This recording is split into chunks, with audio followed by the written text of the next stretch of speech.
Çünki gəlib, Dəvət bir də gördüm ki, yəni başqa bir adam gəlmişdi Şəbnəm xanımın adından. Yəni sonra Sədəf Budağova, Bəli. dostlarım. Amma belə özüm heç kimə, bayaq da Sahib Məhəmməd deyirəm ki, Sahib mən vallahi heç kimə deməmişdim, üzürlü sayın.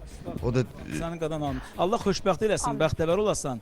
Allah sizi xanımızla Çox sağ olun. həmişə bir yerdə qocalsın. O gözəl bağlarınızla xoşbəxt bəxtəvər olasın. Mənim ifa elədiyim kimi bir ürəkdə iki bəndə oldunuz. Valla.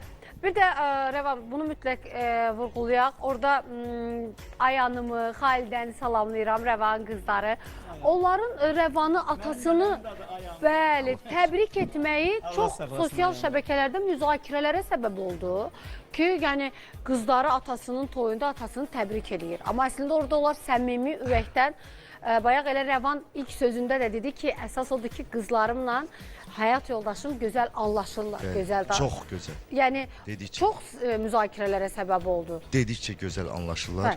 Və bir də mən bilirəm də o xəsiyyətini, yoldaşımın xəsiyyətini ki, necə bir adamdır. Çünki Yəni, heç illərdir vaxt bu barədə o məndə problem evliliyə ola bilməz. addım atmamağın, həm də evlatlarını Heç vaxt bu barədə düşünməyin məndə idi ki, problem ola bilməz. Yəni ki, elə bir xanım Yəni, ona seçməliydin, çox onlar da güvənirəm, dost çox istəyirəm. olmalıydı, hə? və çox yaxşıdır araları. Bir də görürsünüz ki, mənim heç xəbərim yoxdur. Ayan yığır, mən universitetdən çıxıram, gedirəm Səbnə xala ilə məsəl, Bəli. mən aparır gəzməyə, biz gedirik falan yerdə oturacağıq. Aha. Bəs birdən anlaşmasalar, Mümkün deyil, Rəvan yox. yenə bu addımı atardı mı? Deyirəm, qol çəkirəm, mümkün deyil. Çünki Aha. insanın xəssiyyəti dəyişmir.